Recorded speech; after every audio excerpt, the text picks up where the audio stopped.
Alamin ang pinakabagong mga kaganapan sa Far East Broadcasting Company Philippines sa pagpapahayag ng mabuting balita ni Hesukristo sa pamamagitan ng radyo, internet at iba pang makabuluhang gawa. Narito si Dan Andrew Cura para sa The President's Report. Sa pagpasok ng buwan ng Abril, karamihan sa atin ay muli na namang naghahanda sa mga pagbabagong kaugnay ng pandemya.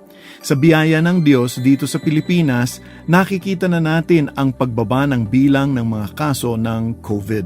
At noong March 25, inuulat ng Statista Research Department na nasa 65 milyong katao na o 60% ng populasyon ng Pilipinas ang nabakunahan na laban sa COVID-19. Habang lumuluwag ang mga protocols at bumabalik na sa opisina ang mga manggagawa, patuloy tayong nananalangin para sa proteksyon at karunungan upang madala natin ang ating mga natutunan sa mga nagdaang 2 taon ukol sa pangangalaga ng ating kalusugan kasama na rin ang ating mga kasama. Ngayon, nais kong ibahagi sa inyo ang isang paksa mula sa salita ng Diyos na makatutulong sa atin habang tayo ay humaharap sa mga pagbabago ng panahong ito. Ito po ang inyong kaibigan, si Dan Andrew. Samahan niyo po ako sa bagong episode na naman ng ating programang The President's Report.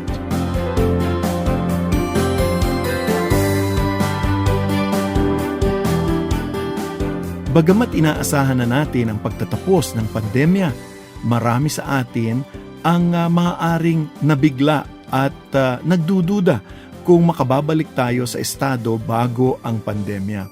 Kaya't alalahanin natin ang sinabi ng Panginoon sa Jeremias Kabanatang 17, talatang 7 hanggang 8. Pero mapalad ang taong nagtitiwala at lubos na umaasa lamang sa akin.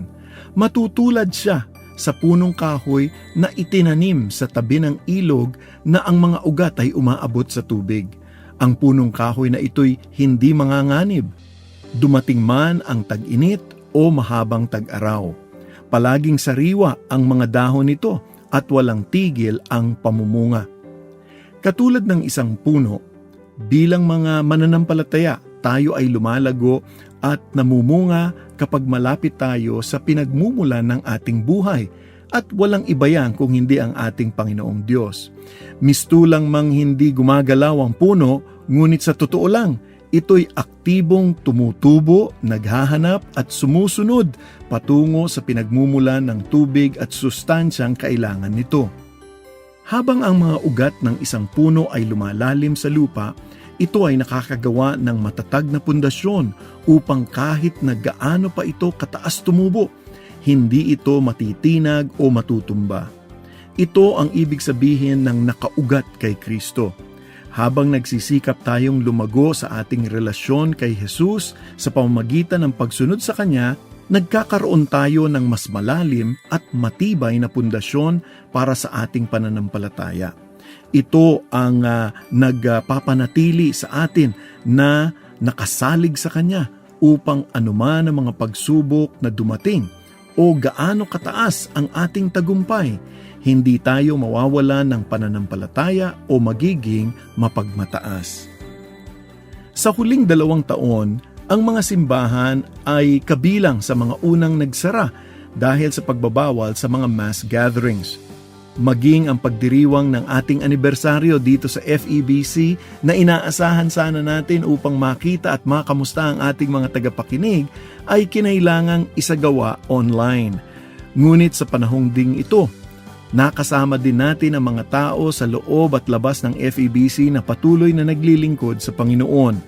Nagawa ng ilang simbahan na magpatuloy hindi lamang sa pamamagitan ng live streaming online, kung hindi pati na rin sa pamamagitan ng ating mga stasyon ng radyo. At sa panahong ito, maraming mga tagapakinig ang nakipag-ugnayan sa atin sa mga stasyon sa pamamagitan ng text at Facebook upang humingi ng spiritual na patnubay sa kanilang pananampalataya kay Hesukristo. Pakinggan po natin ang ilan sa kanila. Ako po si Alfredo, isang senior citizen at PWD. Ako po'y bulag. Gusto ko po sana malaman kung nagbibigay kayo ng counseling sa mga taong may malalim na problema. Narinig ko po kasi sa radyo kung paano kayo magbigay ng espiritual na gabay. Kayo po ang una kong narinig na mapagkakatiwalaan kong pagkumpisalan tungkol sa mabigat kong pinagdadaanan. Ako po ay isang nanay na masugid na tagapakinig ng inyong mga programa mula Lunes hanggang Sabado. Naging backslider po ako, pero ngayon ay bumalik na po ako sa paglilingkod sa Panginoon. Nagpapasalamat ako sa Panginoon sa pag-aayos niya sa aking buhay. Napakabuti ng Panginoon at napatunayan ko na may mga pagbabago na sa aking pag-uugali. Purihin po ang Panginoong Diyos na kung paano niya binago ang buhay ng ating mga tagapakinig. Hindi sapat ang isang episode para ibahagi ang lahat ng mga mensahe pong natatanggap namin mula sa inyo. Ngunit magkakaroon ng mas maraming oras pa na ibahagi ang mga kwentong ito sa pagdiriwang ng anibersaryo ng FEBC sa darating na Hunyo. Kaya naku, huwag mo itong palampasin. Kaya po, abangan lang po mga susunod na mga anunsyo. Kaya i-follow na ang FEBC Radio sa Facebook at FEBC Philippines sa Instagram. Gayon din ang mga opisyal na Facebook pages ng ating 13 lokal na istasyon ng radyo.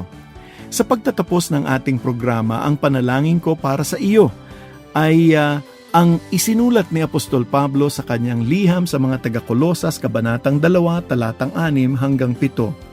Dahil tinanggap nyo na si Kristo Jesus bilang Panginoon, mamuhay kayo ng karapat-dapat sa Kanya.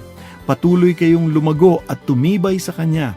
Magpakatatag kayo sa pananampalatayang itinuro sa inyo at maging mapagpasalamat din kayo. Naku, maraming salamat sa iyong pagsubaybay sa ating programa.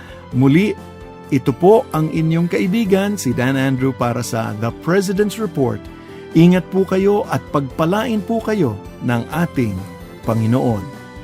Inyong napakinggan ang The President's Report. Kung nais ninyong maging kabahagi ng gawain ng Far East Broadcasting Company Philippines, bisitahin ang aming website donatenow.febc.ph o mag-email sa info@febc.ph para sa inyong mga katanungan o mungkahi.